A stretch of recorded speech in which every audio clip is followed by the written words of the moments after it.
as notícias são ruins, né? E eu queria já começar com o debate aqui do 6. Tem muita gente comemorando o 6x1, que vai aumentar muito a qualidade de vida das pessoas. E eu queria saber a percepção de vocês. Acabei de ver aqui, tem muitos artistas já comemorando que as pessoas finalmente teriam qualidade de vida com a aprovação do 6x1. Quem acredita, né, que o brasileiro vai trabalhar agora só 5 dias por semana e vai ter os 2 para ficar na praia, ficar em casa de boa assistindo Netflix? Isso daí não vai acontecer. O que vai acontecer de fato é que o brasileiro vai ter de fazer um bico, mais outro, sábado e domingo, e talvez um terceiro, quarto nas noites, e quem sabe até não conseguir mais dormir, porque vai ter de fazer outro bico durante a madrugada. O brasileiro gosta de se enganar, infelizmente, e ainda é alimentado por narrativas, como vocês estão mostrando hoje aqui durante o programa, populistas, e infelizmente até os políticos que não acreditam nessa narrativa, que não acreditam nessa proposta, votam a favor e até propõem coisas piores, na verdade, quando tem outras soluções, por exemplo, modelo americano, em que você pode até ficar em casa o ano inteiro, você negocia por hora, quero trabalhar 2 horas por dia, 1 hora por semana, você fica à vontade, faz como quiser. Aqui não, a gente vai pelo caminho mais fácil, o caminho que tem confete, e aí o desastre brasileiro, que dura 30, 40, 50, 100 e tantos anos, a depender de onde a gente considera esse marco, ele apenas se perpetua. Olha, eu diria que até pior, viu, Danuzzi? Porque onde é que ele vai arrumar esse bico? 33% dos empregos no Brasil são escala 6x1. É o pequeno negócio. Então, você está falando de 1/3 do volume de trabalho que vai sofrer um impacto direto. Esse cara que emprega, esse cara pequeno, que vai ter que lidar com essa carga agora, ele vai ter poucas opções. Ou ele vai demitir, ou ele vai fechar, ou ele vai repassar o preço, ou nós vamos passar pelas 3 etapas do processo. Em todas elas, ele vai perder poder de manter a contratação, ou seja, vai ter menos emprego. Você vai ter uma percepção de satisfação de melhora imediata, talvez, e logo depois vem o real preço dessa movimentação. Então, se ficar em casa é um bom sinal, eu acho que é para o brasileiro ficar feliz mesmo, porque a tendência é que ele fique em casa a semana inteira e não só os 2 dias com isso que está sendo feito. E vale lembrar que o Brasil já vive uma crise de consumo grave, com uma inflação alta pra caramba, com um governo irresponsável. Então, já há uma crise real nos pequenos empregadores no Brasil, e isso vai intensificar essa crise. Agora, é difícil você explicar uma medida populista dessa, povão. Falou, isso aqui vai tirar teu emprego, cara. Você não vai ficar 2 dias em casa. E tem um último ponto também que merece a gente lembrar aqui, que é a automação. O nível de automação gigantesco já existe, por exemplo, na China, em que tem aquelas fábricas escuras. Por que são fábricas escuras? São fábricas totalmente automatizadas, elas são operadas inteiramente por robôs. Esses robôs não precisam nem de energia elétrica. Então, além de economizar a mão de obra humana, consegue economizar também com energia, que aqui no Brasil é super cara. O cara que tiver condição de fazer esse investimento acaba substituindo. Vai começar a pesar um pouco mais. Caixa de mercado vira guichê eletrônico. Já estão fazendo isso na padaria, por exemplo, não tem mais caixa. Não, é um guichê. E outra coisa. Mas pro cara, mas para quem trabalha nessa escala, é legal. Ou não? Calma. Suponha que se você fosse um funcionário, um empregado, e aí teu patrão fala, a partir da semana que vem você vai trabalhar menos e vai ganhar o teu salário. Você fala, pô, que legal, que ótimo, não é? Ele só não te conta que daqui 2 meses vai te mandar embora. No curto prazo. Não, tô dizendo o seguinte, eu tô dizendo que para a pessoa que tem uma folga por semana, é um bom negócio.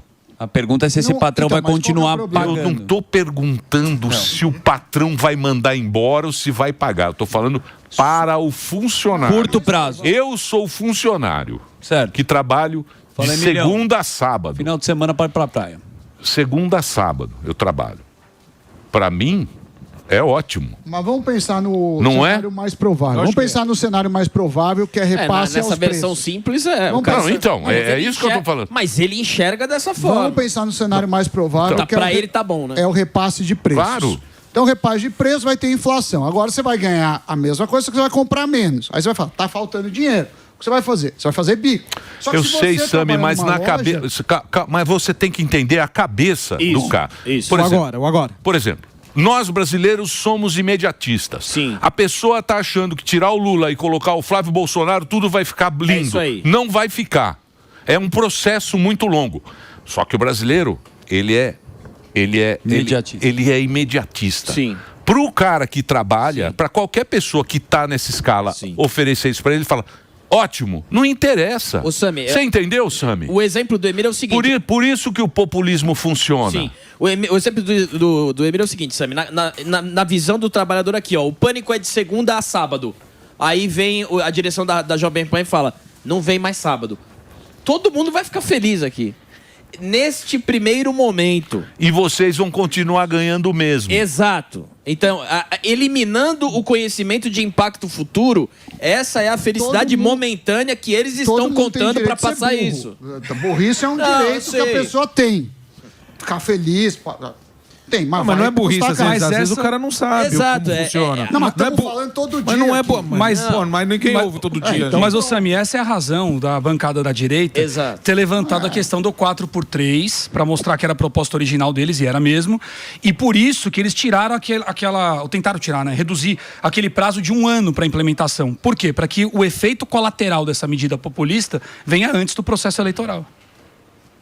É por isso que antecipou, por isso que tirou o prazo de transição. Quem votou a favor, eu já vou pegar os nomes. Temos. Nunca votarei no cara que votou a favor disso. Eu não vou, porque aí você fala, mas a gente perde voto. Mas você vota no cara para fazer diferente, porque se é para fazer igual, eu votava no cara de esquerda. Tá, mas qual a justificativa que vocês falam? É porque o cara quer voto. Como vocês avaliam isso? Os políticos quer que seja uma bomba na economia. Não, o cara que é de direita. Eu acho que, na verdade, eu acho que é para inverter a influência eleitoral. Então, se o propósito do PT é gerar uma influência populista positiva em cima da medida do 6x1, se você antecipa a consequência da medida, você anula, você inverte o peso do populismo eleitoral. Então, o cara vai ter um lucro político de vida curtíssima. Se você conseguir gerar o desemprego, o impacto que isso traz antes da eleição, você anulou a jogada dos caras. É o que o Emílio falou. É populista? O povão vai comprar? Vai. Mas se você pesar no peso do cara, no bolso do cara a decisão antes da eleição, o jogo é outro. Porque o cara ele não está pensando no futuro. Sim. Nem os políticos e nem o povo. É que o Sami falou. Ele falou, não, futuramente você vai se ferrar. Mas ele está pensando no momento agora. Ele fala, pô, beleza. É que nem comprar voto. Porque o cara que compra voto, ele pensa o seguinte, o político chega lá e dá metade do dinheiro para ele. Ele fala, vou te dar R$100, está aqui 50.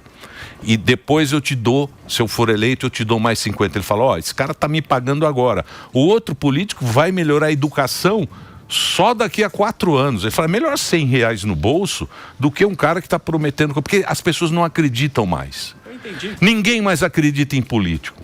O cara da esquerda não acredita no Lula, o cara da direita não acredita na direita... Por isso que essa turma populista está assim no mundo inteiro. Por isso que o Bolsonaro é um fenômeno, porque o Bolsonaro consegue manter credibilidade com o povo. Eles não entendem isso.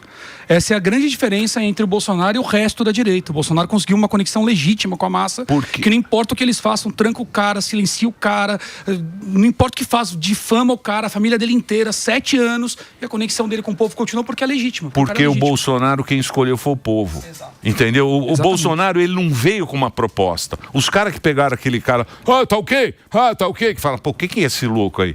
Que fazia arminhas, pô, vocês lembram disso, entendeu? Então o fenômeno é o Bolsonaro de toda essa história. Justamente por isso. Agora, se a gente entende que essa votação, essa etapa da votação, que retirou esse prazo de 1 ano dessa medida, que nós já não tínhamos força para impedir que essa medida passasse, porque em razão do populismo e do alinhamento que o Centrão comprado pelo regime tem, a medida passaria. Então, a compreensão sobre quem votou nessa porcaria, pegando a linha do Sami, eu concordo com ele, tem que votar contra. Mas a compreensão desse voto muda se você colocar a perspectiva de que retirar esse prazo de 1 ano tira o principal benefício do PT em aprovar a medida. E torna mais fácil reverter num espaço de tempo mais curto. Porque uma coisa é você falar em reverter uma medida dessa, enquanto o impacto dela ainda não veio. Agora, depois que ela já impactou, a conversa é outra. Aí o apoio popular do cara que perdeu o emprego é outro. Mas já passou a eleição, né? Até aí. Por isso que eles tiraram o prazo. Até o impacto já passou. Então, Alba, por isso que tiraram o prazo. Porque aí a felicidade do cara de não trabalhar no sábado ainda vai estar vigente. Aí depois... Por isso que tirou o prazo, para impactar antes. Você me falou sobre a inflação vai impactar no cara que emprega também. Porque com o aumento de preço, ele vai vender menos. O povo já tem menor capacidade de comprar por natureza. Esse é o cenário. O mercado interno brasileiro nunca esteve tão moroso. Nunca vendeu tão pouco. O índice de endividamento é o maior da história do Brasil, talvez. Se já não é o maior, está muito perto desse. De empresa e da população. Pessoas, quanto famílias, que é, Sami? No 80 milhões? 82 milhões, que é mais ou menos metade da população adulta, está inadimplente. Ou seja, não é que o cara tem dívida. Dívida é uma coisa. É que o cara tem a dívida e não consegue pagar por 90 dias e vira inadimplente. Então, nas empresas são milhões, né? São 9 milhões. 9 milhões de empresas inadimplentes também. Só que o juro está correndo lá no teto. Isso é crise na demanda e na oferta, e com alto grau de endividamento, que é o que você citou, você não tem espaço de manobra para ter recuperação econômica em curto prazo. Então nós estamos falando de um mercado que já está engessado. Aí você vai no mercado desse e sobe mais o preço, com uma medida dessa, 40% do custo de qualquer empresa no Brasil é folha de pagamento. Então, mas veja só como é louco, porque o cara já está inadimplente, certo? Já deve. Aí chega alguém e fala, ó, você está inadimplente, então é o seguinte, você vai trabalhar menos e vai ganhar o que você ganha, e você não vai, e você não vai conseguir pagar o que você está dizendo, você vai conseguir pagar a sua conta trabalhando menos. É muito louco. Sim, a percepção inicial é essa. A percepção ela é muito louca, horrível. porque é o seguinte, você vai continuar, você está devendo, e você não precisa trabalhar mais agora, né? Porra, você está devendo, você faz um bico, você vai fazer alguma coisa. Mas é assim que a pessoa pensa. Mas não vai ter onde fazer o bico, Emílio. Esse é o problema. Porque assim, o cara perdeu um dia, ele vai fazer um dia em outro lugar. Em que outro lugar? Porque o outro lugar também está demitindo, porque também teve a escala. E tem outra Esse coisa. é o problema. Você tem Uber, você tem entregador que pode ser. Só que tem dois problemas aí. Primeiro, se o cara trabalha não de entregador e não de Uber, supõe, se ele fosse habilitado a trabalhar disso, que ele ganhe mais. Porque se ele fosse ganhar mais no outro, ele estaria no outro. Então, é muito provável que ele, mesmo que consiga, tenha que trabalhar mais horas, porque a hora dele remunerada no Uber ou como entregador ou nessas gig economy seja menor. E além disso, tem o problema que você falou.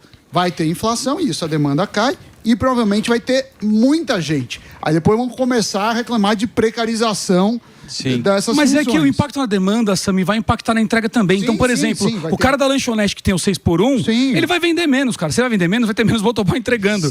Entendeu? Aí você vai subir o preço médio da entrega. Porque como é que a entrega fica, como é que o frete, a logística fica mais barata? Quando tem volume. Você diminui o volume da logística, ela naturalmente sobe de preço. Então você vai ter menos vendas e ainda mais caro. O delivery vai ficar mais caro também por causa da logística.